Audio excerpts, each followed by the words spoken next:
میری یہ داڑھی میرے نبی کی سنت ہے اور میرے اسلام کی یہ پہچان ہے، تو کورٹ اس کو یہ جواب دے رہی ہے کہ اسلام میں داڑھی رکھنا ضروری نہیں ہے۔ آپ بتائیے، اسلام میں داڑھی رکھنا ضروری ہے، واجب ہے، لیکن کورٹ کہاں سے بول رہی ہے؟ اس لیے کہ ہم ہی نے جب اپنے نبی کے چہرے کو چھوڑ دیا تو وہ یہ سمجھ بیٹھے ہیں کہ اسلام میں داڑھی رکھنا ضروری نہیں ہے۔ ایک سکھ جو گرو نانک کو مانتے ہیں، جو کوئی نبی نہیں ہے، لیکن ان کی اتباع اور ان کا اتنا زبردست فالو ہے کہ یہ جہاں جائیں گے ان کے چہرے پر ان کے سر پر امامہ ہوگا، ان کی اپنی داڑھی ہوگی۔ اللہ اکبر! ہمارے آقا سچے نبی، ہمارے آقا ہمارے آئیڈیل، ہمارا امام، ہمارا پیشوا، ہمارا رہبر، لیکن حقیقت یہ ہے کہ ہم اپنے نبی کے فالو آور نہیں رہے اور ہم نے ایک غلط زندگی گزارنا شروع کیا۔ جب میری اور آپ کی زندگی غلط رخ پر چلی تو لوگوں کو ہمارے نبی پر بولنے کا موقع ملا۔ یاد رکھو، اسلام کی بدنامی ان لوگوں کی وجہ سے نہیں ہے، اسلام کی بدنامی مسلمانوں کی وجہ سے۔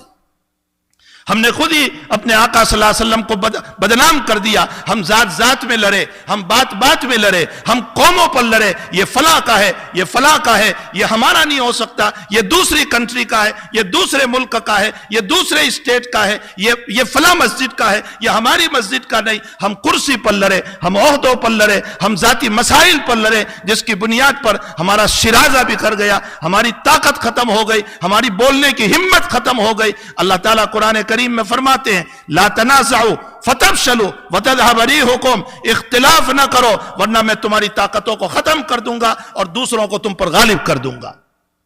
آج یہی مسائل ہمارے ساتھ ہو رہے ہیں، اس لیے ہم کچھ نہیں کر سکتے، کم سے کم ہم اپنی زندگی کو حضور پاک صلی اللہ علیہ وسلم کے مبارک طریقوں پر لائے، اپنی زندگی کو صحیح بنائے۔ ہمارا چلنا پھرنا، اٹھنا بیٹھنا، ہماری ہر ادا، چاہے مارکیٹ ہو، بازار ہو، دکان ہو یا کہیں شاپنگ ہو، ہر جگہ پر ہمارے چلنے پھرنے سے آقا کی جھلک آنی چاہیے کہ یہ محمدی ہے، یہ دھوکہ دینے والا نہیں ہے۔ مجھے ابھی 2 دن پہلے آپ ہی کے وہاں کسی صاحب نے ایک واقعہ بیان کیا کہ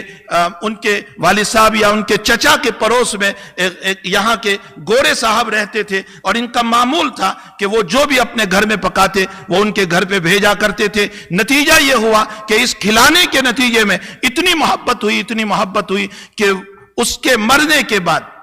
اس آدمی نے تو زندگی میں، اس مسلمان نے زندگی میں ایک مرتبہ یوں کہا ہوگا کہ چچا میاں کبھی آپ مکان بیچے تو ہم ہی کو بیچ دینا، لیکن اس کے انتقال اور اس کی موت کے بعد ان کے بچوں نے یہ کہا کہ میرا باپ یہ ول نامے میں اور وصیت نامے میں یہ لکھ گیا ہے کہ میں نے ان کی روٹی کھائی ہے، اس لیے میرا مکان بیچو۔ تو اسی مسلمان پڑوسی کو بیچنا، اور صرف بیچنا نہیں، جو عام ریٹ چلتا ہوگا اس سے 2 لاکھ کم کر کے ان کو دینا۔ بتائیے، 2 روٹی کھانے والا یہ عیسائی جب اسلام کا اتنا تابع ہو سکتا ہے تو کیا محمد الرسول اللہ کے اخلاق پیش کریں گے تو ان کے دلوں میں ایمان نہیں اترے گا؟ یقیناً یہ ایمان کے دروازے پر کھڑے ہو چکے ہیں، لیکن میرے اور آپ کے اخلاق دیکھ کر وہ واپس ہو رہے ہیں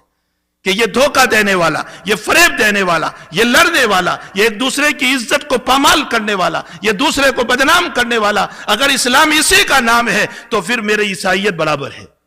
میں اپنے مذہب پر برابر ہوں۔ اس لیے تقدس حضور پاک صلی اللہ علیہ وسلم کا ہمیں بیان کرنے کی ضرورت ہے، اور اس کے ساتھ ساتھ ہمارے اندر وہ اخلاق حسنہ کو لانے کی ضرورت ہے۔ یہ ٹاپک ایسا نہیں ہے کہ شان رسالت میں ہم 10-5 منٹ کے اندر کوئی بات کہہ دیں۔ آقا کی زندگی کو بیان کرتے ہوئے لوگوں کے قلم ٹوٹ گئے، لیکن آقا کی زندگی بیان نہ ہو سکی۔ انشاءاللہ پھر موقع رہا تو میں کھل کر نبی اکرم صلی اللہ علیہ وسلم کی مبارک زندگی کو پیش کروں گا۔ ہم انگلی کتا کے شہیدوں میں نام لکھوا رہے ہیں کہ بولنے والے بولتے رہے، اے میرے آقا تجھے کوئی تکلیف نہیں پہنچ سکتی ہے، لیکن حقیقت یہ ہے کہ ہماری وجہ سے یقیناً تجھے تکلیف ہوتی ہوگی کہ محبت کے دعوے دار ہی آج نبی کے خلاف کر رہے ہیں۔